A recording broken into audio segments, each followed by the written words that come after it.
안녕하세요. 한국학교폭력 예방연구소장 정재준입니다.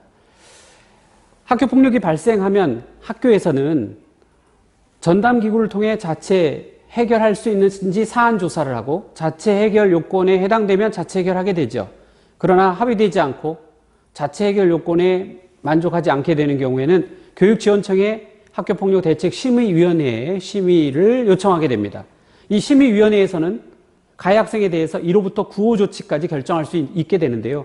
물론 가해 학생에 대해서 조치를 하지 않을 수도 있어요. 이건 조치할 필요가 없다. 쌍방이다. 조치가 안 나오는 경우도 있을 수 있지만 대개 가해 학생으로 판단되면 1호부터 9호까지 결정이 내려지게 되더라. 그 중에서 제3호는 바로 교내 봉사가 되겠습니다. 1, 2, 3호는 학교 내에서 다 해결할 수 있는 조치예요. 3호 교내 봉사에 대해서 우리 한번 살펴볼까요? 자, 이렇게 3호 조치를 내릴 때 이것은 그냥 심의위원회에서 이거 3호 조치가 적당하겠다 해서 다수결로 합의하는 그런 시스템이 아니라 이 학교폭력 사안에 대해서 얼마나 심각한지, 심각하면 4점. 이거 심각성이 떨어진다. 그렇게 심각하지 않은 거다. 그러면 0점이나 1점. 이 학교폭력 이번 사건은 옛날부터 있었던 사건이 터져 나온 것이다. 이렇게 지속적이다라고 보면 4점. 갑자기 우발적으로 단발적으로 나왔다. 그럼 0점이나 1점.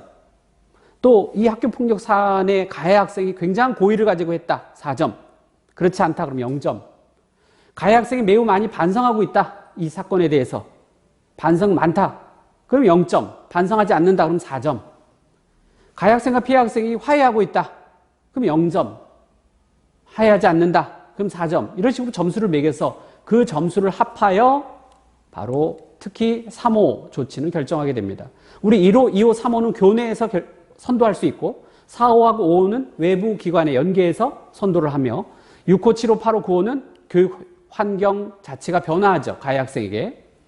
어쨌든 3호 조치는 그 평균 낸 점수가 4에서 6점입니다. 3호도 그렇게 큰 건 아니에요. 생활기록부에 기록된다는 점이 큰 문제지 사실 가해 학생에게 교내 봉사는 큰 문제가 아니다. 4에서 6점은 3호 조치가 되겠죠. 학교에서의 봉사는 단순 훈육 차원이 아닌 봉사의 진정한 의미, 즉 선도, 교육 차원에서 봉사활동을 실시하는 겁니다. 가해 학생에게 학교 내에 화단 정리를 시킨다든가 교실의 청소, 교구 정리, 화장실 청소, 화장실 청소를 제일 많이 시킨다고 합니다. 장애 학생 도우미 등을 주로 실시하게 되죠. 중요한 것은 학교에서 봉사하는데 몇 시간 하느냐 이걸 명확히 해야 되겠죠. 그래서 봉사 시간을 명확하게 제시해서 지도 교사를 다양하게 구성하여 학교 봉사를 실시하게 됩니다. 이게 3호 조치예요. 우리 학폭법 제17조 2항에 보면 제1항에 따라 1항이라는 건 1호부터 9호 조치를 말합니다. 심의위원회가 교육지원청의 짱인 교육장에게 가해 학생에 대한 조치를 요청할 때 그 이유가 피해 학생의 신고, 고발, 학생에 대한 협박 또는 보복 행위일 경우에는 각 호의 조치를 동시에 부과하거나 또는 조치 내용을 가중할 수 있다. 그래서 3호 조치를 내릴 때 이것이 보복 행위에 의한 것이다 라고 생각할 때는 이 학폭 사건이 동시에 다른 것도 3호하고 2호, 3호하고 4호 이런 식으로 부과할 수 있고 동시에 부과할 수 있고 또 가중도 할 수 있어요. 심의위원회가 그렇게 판단한다. 조치 이행 기간은 학교 봉사니까 정확하게 몇 시간인지 명시해야 되겠죠?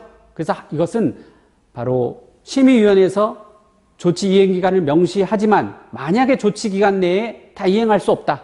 한 달 내에 학교 봉사를 100시간 해라. 근데 이 학교 봉사 100시간을 할 수 있는 그런 여건이 되지 못한다라고 하면 이 학교 교장 선생님은 교육장에게 이행 기간 변경을 요청해서 2달 동안에 할게요. 그거 좀 변경 좀 해주세요. 이렇게 요청할 수가 있게 되는 거죠. 또 2호부터 8호까지는 특별교육이 부과됩니다. 자동으로. 그래서 제3호 조치를 받은 학생은 교육감이 정한 기관에서 특별교육을 이수하거나 심리치료를 받아야 되는데요. 그 기간은 심의위원회에서 정하게 됩니다. 이렇게 특별교육을 받게 되면 자동적으로 그 가해 학생의 보호자도 함께 특별교육을 받아야 합니다. 이렇게 2호, 3호, 4호, 6호, 7호, 8호는 그 호 처분만 끝나는 게 아니라 학교 봉사 등 학교 봉사만 해서 끝나는 문제가 아니라 그 학생은 학교 봉사도 해야 되지만 특별교육 또는 심리치료도 받아야 돼요. 이거를 부과된 특별교육이다 이렇게 얘기합니다. 그리고 이렇게 학생이 특별교육을 받게 되는 경우 그 부모도 함께 또 특별교육을 받아야 된다. 그래서 부과된 특별교육이라고 합니다. 사실 앞에서 보면 5호는 없잖아요. 5호는 바로 조치로서의 특별교육이라고 합니다. 5호가 나오면 특별교육을 받아야 되니까 이건 부가적으로 받을 필요는 없죠. 한 번만 받으면 되니까. 그래서 5호 조치는 조치로서의 특별교육, 그 다음에 나머지 2, 3, 4, 6, 7, 8은 부가한 특별교육이며 특별교육은 가해 학생이 받는 것이다. 가해 학생이 특별교육을 받을 때는 그 부모도 보호자도 함께 받는다. 만약에 보호자가 특별교육을 받아라. 3개월 안에 특별교육을 응해라. 이렇게 나왔는데 보호자가 난 안 받을래. 이렇게 거부하면 과태료를 내야 돼요. 300만 원 과태료가 나옵니다. 과태료도 안 내. 만약에 이렇게 나올 경우에는 바로 여기에 대해서 과태료 재판이 진행되죠. 결국은 강제집행까지 나가니 이렇게 보호자가 특별교육을 받는 건 거부할 수가 없어요. 안 하면 과태료 안 내면 강제집행 이렇게 되기 때문에 결국은 보호자도 특별교육을 받는 것이 낫다. 자, 이렇게 학교 봉사는 그 이수 시간이 아까 제가 예를 들어서 극단적으로 100시간이라고 했지만 실질적으로는 4시간.